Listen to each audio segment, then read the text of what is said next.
Hi, my name is Deborah. Welcome to the modified sequence for the immune system. To see the full sequence and to get the history of the sequence and more information, please go to the other video. This video is showing modified poses for people who have various medical conditions where they want to keep their head at heart level or above. They do not want to completely invert and have the added pressure of inversions. So it might be things like glaucoma or detached retina or untreated high blood pressure. As with anything, check with your medical provider to see if this would be a good option for you and your body today. All right, let's get started. For the first three asanas, find a sturdy table and a stack of dense textiles on top of it so that your stack is right at your hip. This way we'll be able to get maximum bend with keeping our head and heart in line with each other. So the first asana is Uttanasana, forward fold. You're going to stand a distance away from your support. You can always move the props towards you or away from you. Stand in Tadasana. On an exhale, bending from the hips, lengthening through the crown of the head. Lengthen, lengthen, lengthen down towards the props. And once you get in line with the props, you can move them just to touch your forehead. The arms go up overhead. The legs are continuing to work strongly in Tadasana, mountain legs. You're lengthening through the crown of the head and then releasing any tension in the neck, jaw, eyes, tongue. You'll stay here for 2, 3, 4, 5 minutes. And then when you're ready to come out, on an inhale, lift the head and look forward. And then inhale all the way back up to Tadasana.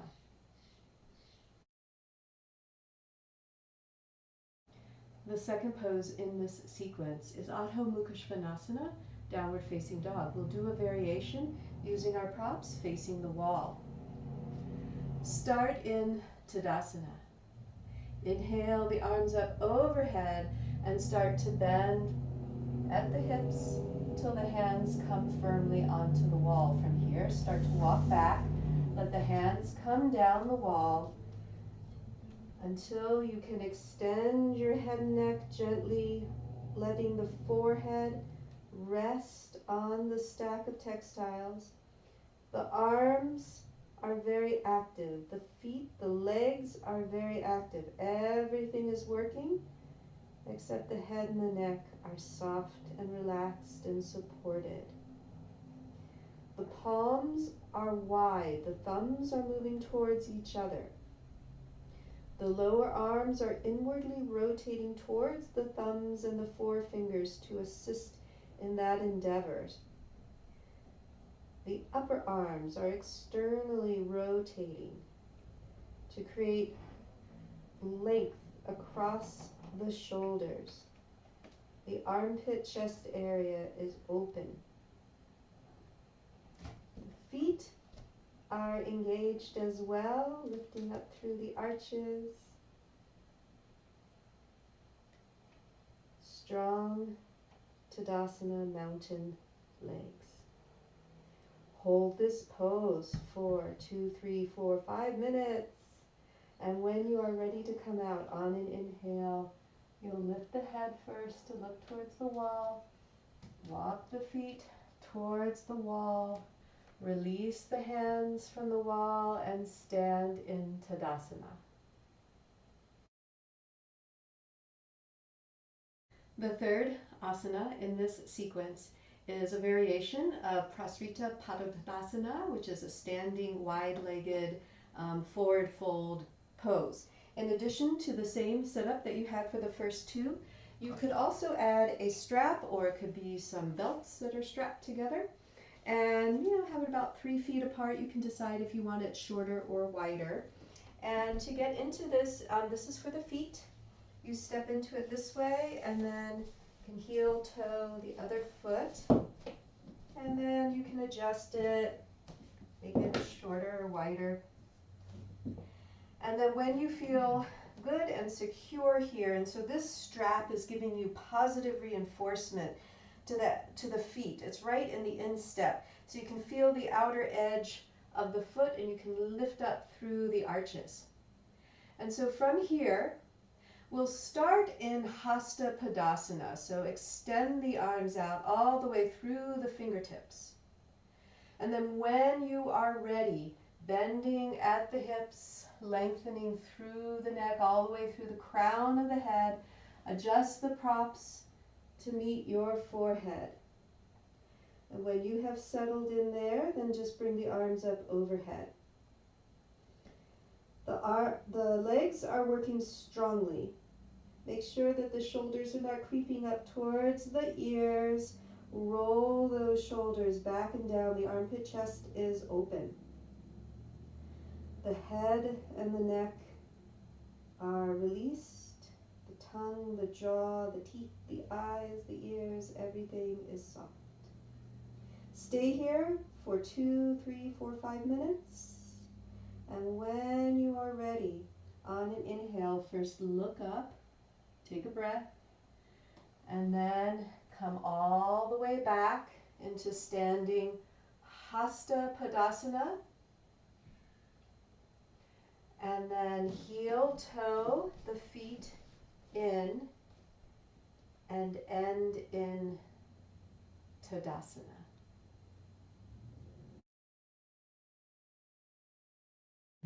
The fourth asana in the sequence normally would be headstand Shirsasana, but we're not going to do any variation of headstand. Instead, I will show you 2 variations of child's pose that are supported and keep the head in line with the chest, in line with the heart, or even the head above the heart. The first variation, we'll use that stack of textiles that you used earlier in the first 3 poses, and we'll bring the toes together to touch. The hips are sitting firmly on the heels. The knees are wide, about mat distance apart, the width of the mat. Take your stack of textiles and bring them in towards the body. And then inhale, and then as you exhale, start to lengthen out over the support of the textiles. You can move the textiles in to support the belly. Continue to lengthen through the neck and the crown of the head. And first, just see what it feels like, just letting the forehead touch down. This is one option. The elbows are bent back towards the body to encourage the shoulders to roll back as well. Turning the head, maybe staying in each position about 1 minute, and then turn the head to the other side. And continue to work in this pose for 2 to 5 minutes. And when you are done, inhale, pressing up, coming back to sitting. The other variation uses the wall. Say, for example, you're pregnant or have some other reason why you don't want to go over there, then we'll just turn this pose 90 degrees. So have your knees at a wide angle up against the wall, and your toes to touch, and the hips settle down, facing the wall. Inhale the arms up overhead, and then let the palms come onto the wall. Take a moment here to press firmly, make the fingers wide, press firmly, and you can feel the opening in the armpit chest area. And then from here, exhale, start to lean forward, working those fingertips up the wall, and let the forehead come to rest gently on the wall. So here, the arms are very active and extended. You're pressing your palms into the wall. It's opening the armpit chest area along with the external rotation of the upper arms. The head is resting gently just on the forehead. The head and the neck are very soft, lengthening through the crown of the head. Feeling the length all the way down through the side body, through the waist, down to the hips. The hips are lengthening down onto the heels. When you, and of course hold this for 5 minutes or so. When you're ready to come up, inhale the head. Let the hands come down the wall. Take a few breaths here and then come out. The fifth asana is Viparita Dandasana. We're going to do a very, very mild variation of this pose. Get a towel. I think even most of my textiles, they're just too thick. So I would recommend getting a towel and rolling, folding it in half once and then rolling it up and then place it onto the mat. The towel is going to go right at the bottom of the shoulder blades. You'll be lying down and the shoulders will be just off of the ground. All right, so to get into it, have your knees bent and then come down and then be fussy at the beginning to get it just right. The arms come out long. Adjust the head and the neck so that they're very comfortable. I don't know if you can see, but my shoulders are just off the ground. They're not touching. And then on an exhale, I'm going to extend one leg and then the other. And I'll make my legs very, very active because this is a Dandasana, a stick or staff pose. So my legs are active as if they're standing in mountain pose. Pressing through the heels, through the ball of the foot. The torso, the head, the neck, the shoulders are all very, very soft and relaxed. The head is at an angle so that there's no constriction in the throat. We're not doing any bandhas here, just keeping things soft and easy. And breathe. This is an extremely supported pose. You should be able to hold it for between 3 and 5 minutes. When you are ready to come out, lengthen up through one arm, bend the knees up, roll yourself over, and press yourself up.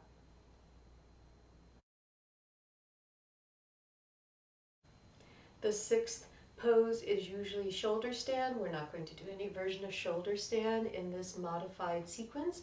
Instead, we're going to do a very, very mild Setu Bandha bridge pose. So your setup is a couple of textiles folded so that they're about 10 inches wide. One edge is at the edge of the mat, and your head and your neck are going to be off of the mat. This way your textiles don't slip, but you can still slide your body when it's time to come out. If you have 2 straps to belts, you can loop those as well. One will be for the thighs, the other for the ankles, to provide some support for the legs so that the legs can fully relax. Otherwise, you'll need to keep them firm in Dandasana so they don't roll off. So sit on your upholstery plank and take one strap for your thighs. And be sure to have the buckle or the loop right on top so you can easily remove it later. And we're just going to make it mildly snug. And in fact, you can even start to take your thigh and roll them in, sort of give them a hint as to the direction that they want to be moving. And then the other strap is for the ankles, and again, same thing, just moderately snug, just enough to provide some support without being too tight. And the loop or the buckle is right there so you can easily take it off or loosen it afterwards. All right. So we're going to start to lower the torso down. Now I'm not going to turn my head left or right. And I'm going to be further up on the plank and just slowly roll myself down just until my head lands. Now, I don't know if you can see or not, but my shoulders are off the ground in this pose, just slightly lifted. And then the arms can extend out and relax. very supported, very wonderful. I can let my legs completely go. And this is a good pose to focus on your breathing. If you engage in any kind of pranayama, this would be wonderful. Maybe viloma, the interrupted breath, or ujjayi breath would all be good choices here. Now, of course, you're going to stay for up to 5 minutes or more. For demonstration purposes, I'm going to come out. So the first thing I'm going to do is I'll reach down and I'll loosen my straps a little bit. And then I'm going to start to slide myself towards the wall behind my head until my hips are all the way down on the ground. And then from here, I can release my ankles completely and release the thighs completely. And then roll over to one side and rest there comfortably for a few breaths. And then press yourself up to sitting. The seventh asana would normally be halasana, plow pose, but instead we're going to do a different, very supported pose where we're lying flat on the ground with our calves supported by a chair. And because I'm just using a folding chair, I've put a little bit of textile on top of it to make it soft and cushy. So very simple to come into it. You'll just bring your calves onto the seat. Slowly lower yourself down on the ground, and then you can slide the chair, maybe get the feet under the back of the chair if you've got a back of the chair there. And the seat of the chair should hit you right at the crease of the knee. And if that's too much of an angle to be at a right angle, of course you can be at whatever angle is comfortable for you, for your hips, your thighs, and so on. Notice I'm not turning my head to the left or the right when I'm down here. And then the arms can come out. Extremely supported pose. Please stay for a nice 5 minutes. When you are ready to come out, you can start to bend up the knees and slide the chair away until your feet can come safely onto the ground. Lengthen one arm, roll to one side, stay there for a breath or two, and then press yourself up into sitting. The eighth asana is Viparita Karani, legs up at the wall. So we're going to have just a little bit of support for the hips, a folded blanket. It's about 4 inches away from the wall, depending on your hips, to give space for your hips. The blanket will be supporting the top part of the hips, but then you want some space for the rest of the hips. So to get into this pose, sit on the edge of the blanket, on the edge of the hip, and then roll yourself in. This way you'll land in the middle of the blanket. There's space here for my hips. The very top of my hip pelvis is supported, and then I can release myself down. Now in this pose, the shoulders, the head are completely on the ground. The arms are extended out. You can have your legs very relaxed as I have them now, or you can work your legs. So to engage the legs, we're lengthening up through the heel, through the ball of the foot. Toes are wide, press strongly through the big toe mound of the foot to lengthen the inner leg to match the length of the outer leg. It's a little bit of an inward rotation of the thighs. If you want to do variations, that's great. Just do them slowly and deliberately, because remember, this is a very restorative practice, and we don't want to have sudden movements. But certainly if you want to go into bound angle pose, Baddha Konasana or wide angle pose or even half lotus. All those are good possibilities. When you stay here for 5 minutes or longer, when you're ready to come out, bend the knees, press the soles into the wall, and just gently remove your support and roll your hips right back down. And then stay here flat on the ground for another minute or so. And then when you're ready to fully come out, you can extend one arm long, bend the knees, roll over to the side, lay there for a few breaths, and then when you're ready, come up. The 9th and final pose is Shavasana, corpse pose.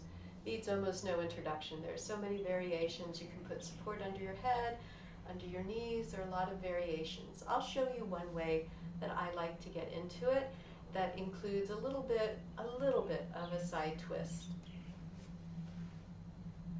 So we'll lie down with the knees bent, and then inhale the arms up overhead into a V shape. And then from the bent knees, maybe bring the heels in a little closer to the hips, and then start to open up the knees, coming into Baddha Konasana. So the soles of the feet are pressing against each other. And then from here on an inhale, bring one knee all the way over to meet the other and feel a nice long stretch on the opposite side of the body, lengthening through the palm of the hand.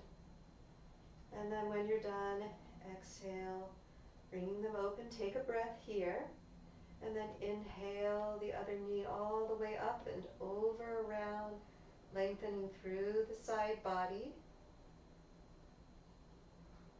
And then when you're ready, exhaling, coming here. And then from here, lengthening through the fingertips, and then let the heels come out and relax the legs. And then release the hands onto the belly. Take a breath here, adjust the shoulder blades down, and then exhale, open the arms out, and let everything go. Stay here for 5-10 minutes. It's so wonderful. Of course, for demonstration purposes, I will come right out too. So I will inhale and start to wiggle the fingers and the toes and bend up the knees and come over onto one side and rest comfortably here as if you were going to take a nap. And then when you're ready, continue to roll in the same direction, press into the hands to come up.